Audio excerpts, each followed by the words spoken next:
नमस्कार, स्वागत है आप सबका एस्ट्रो दिव्य ज्ञान चक्र चैनल में। आज हम बात करने जा रहे हैं कि तीर्थ की महिमा का क्या बखान हमारे शास्त्रों में, हमारे पुराणों में बताया गया है। जो लोग बोलते हैं कि गंगा तीर्थ में जाने से या किसी भी तीर्थ में जाने से पाप नहीं धुलते हैं, तो आप गलत फहमी में है।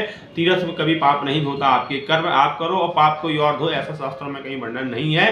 हाँ, इतना वर्णन जरूर है कि तीर्थ की महिमा से पुण्य की पूंजी की वृद्धि होती है। जैसे आप जीवन में धन संचय करते हैं और धन को किसी लॉकर में, किसी एफडी में कहीं इन्वेस्टमेंट करके उसको छुपा कर रखते हैं, उसको एडजस्ट करके रखते हैं ताकि भविष्य में कभी आपके काम आए, वैसे ही ये पुण्य की पूंजी है जो तीर्थों की यात्रा से, तीर्थों के दर्शन करने से, तीर्थों पर जाने से, गंगा स्नान करने से यह पुण्य की पूंजी आपके जीवन में एकत्रित होती है, जो आपके मरने के बाद कहीं ना कहीं आपको ऊपर किसी न किसी रूप में आपको प्राप्त होती है। और यदि आप ये भ्रम कर रहे हैं कि पाप धोने आप वहां जाते हैं, तो यह सब चीजें मन से निकाल दीजिए, क्योंकि सृष्टि का नियम है कि अपने व्यक्ति को, हर व्यक्ति को जीवन में चाहे कोई हो, उसको अपने कर्म का फल भोगना ही भोगना है। चाहे अच्छा कर्म का फल हो, चाहे बुरा कर्म के फल हो। बुरा कर्म के फल होंगे तो भी उसको भोगेगा, अच्छे कर्म के फल होंगे तो भी वह भोगेगा।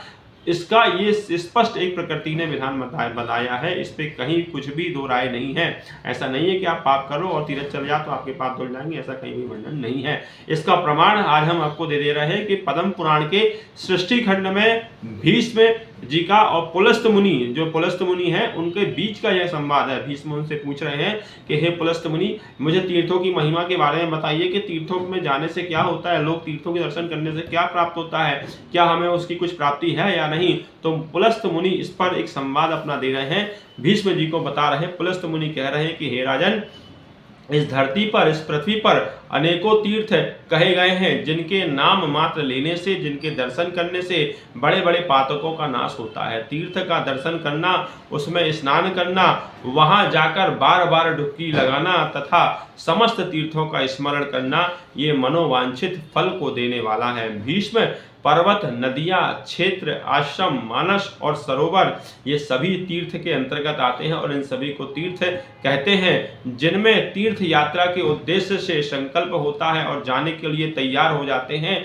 जो तीर्थों पर जाने का उद्देश्य बनाकर यात्रा करते हैं, उनको पग पग पर अश्वमेघ यज्ञों आदि का फल प्राप्त होता है। इसमें तनिक भी संदेह नहीं है। जो तीर्थों की यात्रा करते हैं उन पर देवता, पितर सभी आदि खुश होते हैं। उनको खुशी होती है कि हमारे घर का, हमारे कुटुंब का, हमारे परिवार के लोग तीर्थ यात्रा पर जा रहे हैं, भगवान के दर्शन कर रहे हैं। इस तरह का संवाद पुलस्त मुनि ने भीष्म जी को बताया है कि संसार में कोई भी तीर्थ अनायास नहीं है, उन सबका अपने आप में महत्व है। उनके दर्शन करना और वहां जाकर निवास करना, वहां रहना, वहां पे भक्ति करना, वहां पे दान पुण्य आदि करना, स्नान करना, डुबकी लगाना, यह सब पुण्य की वृद्धि होती है। इसमें तनिक मात्र भी संदेह नहीं है। ये साफ साफ सृष्टि खंड में पद्म पुराण में बताया गया है। जो लोग कहते हैं ना कि गंगा नहाने से क्या पाप धुल जाते हैं, ऐसा नहीं है। पाप धोने के लिए आपके कोई नहीं बैठा है, लेकिन आपके पुण्य की वृद्धि भगवान के माध्यम से होती है। ये चीज स्पष्ट वर्णन है। जब आप मृत्यु को प्राप्त हो जाएंगे तब ये सारी चीजें आपको ऊपर प्राप्त होंगी, जो केवल आप और ईश्वर के मध्य ही रहता है और किसी को इसका पता नहीं होता है। तो पुराणों में जो लिखा है, जो पुराणों में जो हमें बताया गया है, वो हमने आपको बताया कि तीर्थ की महिमा क्या है। इसमें और भी तीर्थ की महिमा के बारे में बताया गया है कि हमें तीर्थों से क्या क्या प्राप्त होते हैं और उन तीर्थों पे कब कब स्नान करने से हमको पुण्य की प्राप्ति होती है अधिक, और हमारे पुण्य जीवन में वृद्धि होते हैं, जो हमारे कहीं ना कहीं किसी न किसी रूप में काम आते हैं और हमारी चीज़ों की रक्षा करते हैं। तो वीडियो में अब तक इतना ही। हमने आपको बताया तीर्थ की महिमा क्या होती है। तो अब आप लोग बिल्कुल निश्चिंत हो जाइए। जहाँ तीर्थ पे आपको जाने का मौका मिले जरूर जाइए। कुंभ हो, प्रयागराज हो, ये सभी अपने आप में तीर्थ हैं। यहाँ जाने से पुण्य की वृद्धि होती है और देवता, पितर आदि सभी खुश होते हैं, उनका आशीर्वाद मिलता है, क्योंकि ये सनातन धर्म बहुत बड़ा है और सनातन से ही सब चीज़ें हुई हैं। मैं आपको बता दूं कि सनातन कहीं से शब्द निकला नहीं है। सनातन स्वयं चिरकाल ब्रह्मा है। आप विष्णु सहस्त्र नाम के 30वें और 130 और 142वें श्लोक में सनातन शब्द का वर्णन आया है।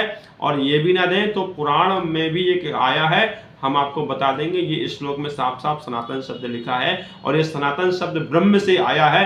ब्रह्म ही एकमात्र सनातन है और ब्रह्म ही एकमात्र चिरकाल तक है, इसलिए ये सनातन हमारा बड़ा महान है और इस सनातन के पथ पर हम सभी को चलना चाहिए। जो जो पुराणों के माध्यम से हमको बताया गया उस पर हमको चलना अति आवश्यक है। कोई भी चीज बिना लॉजिक के, बिना कारण के इस पृथ्वी पर नहीं है, उसका सब चीज का शास्त्रों में, पुराणों में वर्णन दिया गया है। तो अब तक के लिए वीडियो बस इतना ही। आप खुश रहें और तीर्थ की महिमा को अपने दिल में बिठाएं और तीर्थों की यात्रा करें। धन्यवाद।